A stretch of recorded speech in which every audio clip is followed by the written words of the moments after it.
Hello everyone, welcome to our YouTube channel target for IQ.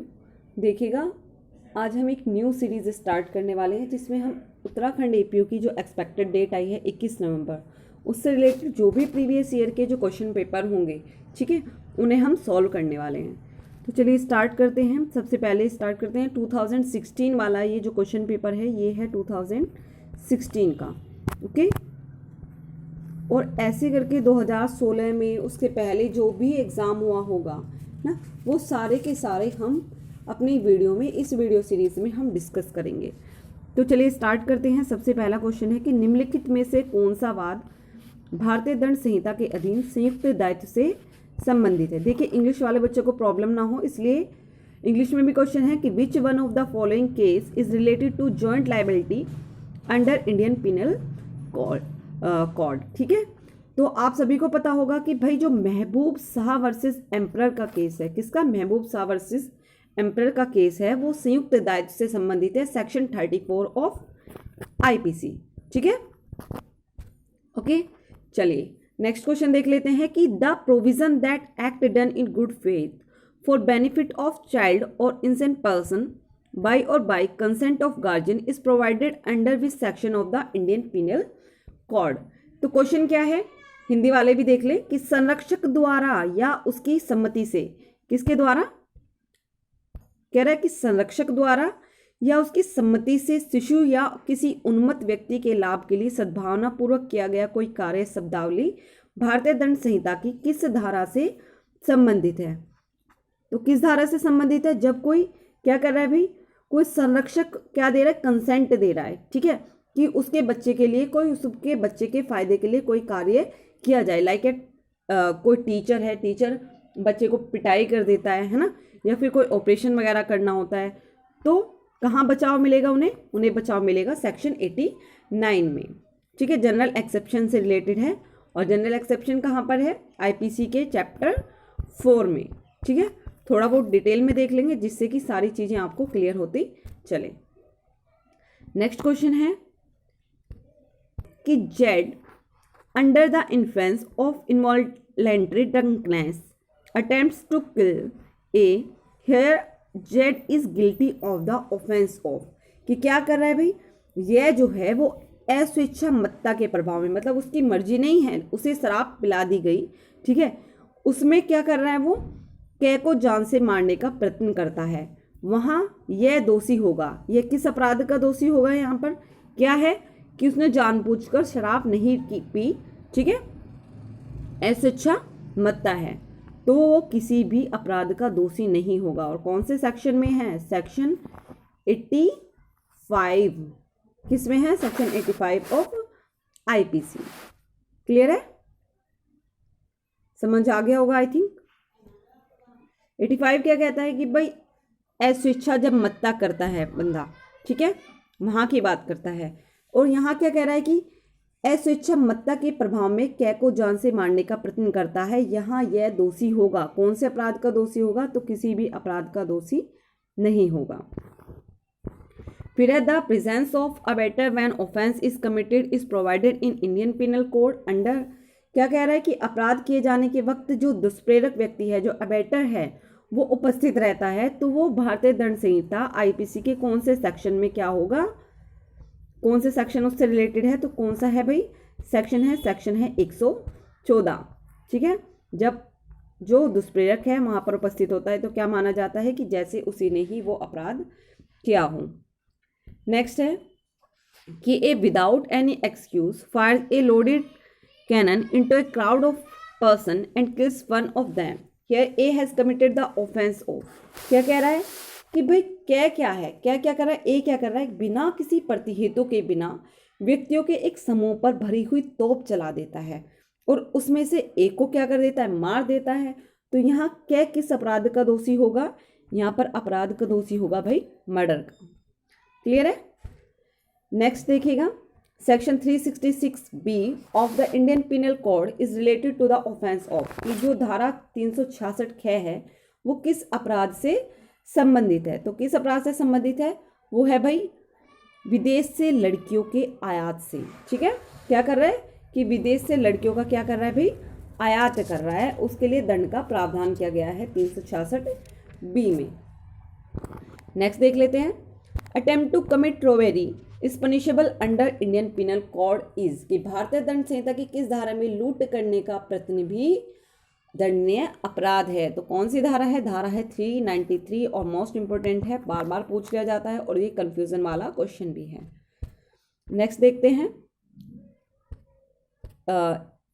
Next देख लेते हैं। देखिए भाई, ए यहाँ पर क्या कर रहा है कि ए ऐसे नगों को, ठीक है, ऐसे नगों को जिनको कि वो जानता है, ए बाय प्लेडिंग इस डायमंड, ऐसी जो नग हैं जिन्हें वो जानते हैं कि वो भाई हीरे ही नहीं है, है ना, तो इंटेंशनली क्या कर रहा है, इंटेंशनली हीरो के रूप में गिरवी रखकर सांस से प्रवंचना कर रहा है। ठीक है, ठीक है, क्या कर रहा है, प्रवंचना कर रहा है, मतलब बहका रहा है लोगों को।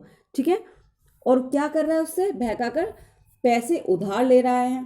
ठीक है, पैसे उधार लेने के लिए जड़ को यहाँ पर क्या कर रहा था, कर देता है, प्रेरित कर देता है। तो ए किस बात के लिए गिल्टी होगा, ए चीटिंग के लिए, छल के लिए गिल्टी होगा। ठीक है, चीटिंग के लिए, किसके लिए, चीटिंग के लिए, और चीटिंग कहाँ पर डिफाइन है, 415 ऑफ आईपीसी में। क्लियर। नेक्स्ट देख लेते हैं कि whoever being the husband or relative of the husband of a woman subject to such woman to cruelty shall be punished with, कि जो कोई किसी स्त्री का पति है या फिर पति का नातेदार है और ऐसी स्त्री के प्रति क्या कर रहा है, क्रूरता कर रहा है ना, तो वो किससे दंडनीय होगा, तो वो imprisonment for a term which may extend to 3 years and shall also be liable to fine, कि क्या होगा, सजा जो कि 3 साल तक हो सकती है और इसके साथ ही जुर्माना भी हो सकेगा, इसके लिए दायी होगा। ठीक है, और कहाँ पर है क्रूल्टी वाला जो प्रावधान है आईपीसी में, कहाँ पर है, आप सभी को पता होगा, सेक्शन 498A में है। क्लियर है। नेक्स्ट देखिएगा, under which of the following section of Indian penal code marriage ceremony fraudulently gone through without lawful marriage is punishable, कि भारतीय दंड संहिता के निम्नलिखित में से किस धारा में विधि पूर्ण विवाह के बिना क्या कर रहा है, कपट पूर्वक विवाह का जो कर्म है वो पूरा कर लेता है, तो वो दंडनीय अपराध माना जाएगा। तो कौन सी धारा है, सेक्शन है 496 में। क्लियर।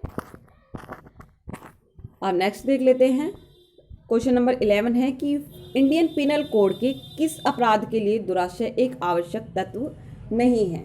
ठीक है, क्या कह रहा है कि भाई कौन सा ऐसा ऑफेंस है जिसमें क्या, जिसमें कि एसेंशियल एलिमेंट ही नहीं है, मेंस रिया एसेंशियल एलिमेंट है ही नहीं, तो कौन सा है, बाइगेमी वाला। ठीक है, द्विविवाह वाला, और कहाँ पर है, सेक्शन 494 में। नेक्स्ट है कि under Indian penal code the offence of stalking has been defined, तो स्टॉकिंग कहाँ है, पीछा करना, पीछा करने वाला अपराध कहाँ पर डिफाइन किया गया है, सेक्शन 354D में, 354 घ में। नेक्स्ट देख लेते हैं, कह रहा है कि ज्ञान कौर वर्सेस पंजाब राज्य 1996 का जो सुप्रीम कोर्ट का जो केस है किस ऑफेंस से रिलेटेड है, तो किससे है, कौन सा ऑफेंस से रिलेटेड है, कि आत्महत्या करने का प्रयत्न, अटेम्प्ट टू कमिट सुसाइड। ठीक है, और कहाँ पर डिफाइन किया गया है, सेक्शन 309 में। क्लियर है। फिर देखिएगा नेक्स्ट क्वेश्चन कि ए क्या कर रहा है, ए जो कि बे की पत्नी का क्या है, लवर है। ठीक है, पत्नी से क्या कर रहा है, पति की कुछ जो बहुमूल्य जो संपत्ति है ना, उसे उपहार में, उसे गिफ्ट में प्राप्त कर लेता है। ठीक है, और उसे पता है कि भाई उसे अथॉरिटी भी नहीं है, पत्नी को अथॉरिटी है ही नहीं कि वो ये प्रॉपर्टी, ये संपत्ति किसे दे सके, अपने प्रेमी को दे सके, तो वो किस अपराध का दोषी होगा, तो किसका है भाई, थेफ्ट का है, क्योंकि बिना कब्जे के लिया है। ठीक है, कि कब्जे से लिया है ना, कब्जे से लिया है, बिना अनुमति के लिया है, बेईमानी पूर्वक लिया है। क्लियर है, तो वो चोरी का अपराधी होगा। नेक्स्ट देख लेते हैं, इंडियन पिनल कोड के अंतर्गत निम्नलिखित में से कौन सा अपराध है जिसमें अपराध की तैयारी भी कठोर दंड से, ठीक है, पनिशमेंट से दंडनीय होगी। तो अपराध की तैयारी किसकी, डकैती करना, डकैती करना तो है ही अपराध, लेकिन डकैती की तैयारी कहाँ पर बताया गया है, सेक्शन 399 में कहा गया है कि डकैती की तैयारी करोगे तो वो भी पनिशेबल ऑफेंस होगी। ठीक है, नेक्स्ट देख लेते हैं। ए इंस्टिगेट कर रहा है किसे, बी को, क्या करने के लिए, मर्डर करने के लिए। किसका, सी का, है ना। ए क्या कर रहा है, इंस्टिगेट कर रहा है बी को। ए क्या क्या कर रहा है, के द्वारा। ए क्या कर रहा है, इंस्टिगेट कर रहा है बी को कि भाई वो जाकर सी की हत्या कर दे। ठीक है, लेकिन वो अपराध किया ही नहीं जाता। वहां पर क्या कर रहा है कि बी उसे मारता ही नहीं है, सी को मारता नहीं है। तो ये किस अपराध के लिए उत्तरदायी होगा, क्या उसे पनिशमेंट मिलेगी। ठीक है, तो यहाँ पर क्या है, nothing as no offence was committed. यहाँ किसी भी दंड या जुर्माने के लिए नहीं, चूंकि कोई अपराध कारित नहीं हुआ है। कह रहे हैं कि 10,000 के अधिकतम जुर्माने के लिए। फिर है फर्स्ट वाला, फिर है to imprisonment for up to 14 years and fine. फिर है to imprisonment for up to 7 year and fine. तो भाई देखिएगा, इस क्वेश्चन का आंसर आप लोगों को देना है कि कै द्वारा खे को उकसाया गया है कि वह सह की हत्या कर दे, लेकिन वो अपराध कारित नहीं हुआ। तो यहाँ किस चीज़ के लिए कै को उत्तरदायी माना जाएगा, ए को उत्तरदायी माना जाएगा। ठीक है, इनमें से कौन सा आंसर सही होगा आप बताएंगे कमेंट बॉक्स में। नेक्स्ट देखिएगा, कह रहे कि ए इस आशय से, ए इस इंटेंशन से, और ये जानते हुए भी, नॉलेज भी है कि वह बै की फसल को, जो बै ने फसल बो रखी है, उसे क्या कर देगा, नुकसान पहुंचा देगा। ठीक है, और बै के खेत में क्या, पशुओं का प्रवेश करा देता है। ठीक है, तो यहाँ वो किस अपराध के लिए दोषी होगा। तो यहाँ किसके लिए, जानबूझकर क्या कर रहा है कि किसी को सदोष हानि कारित कर रहा है। तो क्या किसके लिए होगा भाई, सेक्शन 425 रिस्टी, मिसचीफ की बात करता है। ठीक है, नेक्स्ट देखिएगा, ए फाउंड बी, क्या किया जा रहा है यहाँ पर, ए ने क्या किया है, एक कमजोर वृद्धा है। ठीक है, एक कमजोर वृद्ध है, मतलब बूढ़ा इंसान है, उसे को अपनी फसल चुराते हुए पाया। A found B a feeble old woman stealing his crop. ठीक है, ए ने क्या किया, उसे पीट दिया, जिसे पीटने के बाद क्या हो गई, उसकी मृत्यु हो गई। तो वो किस अपराध के लिए दायी होगा, तो यहाँ घोर उपहति कारित करने के लिए, कॉजिंग ग्रीवियस हर्ट के लिए।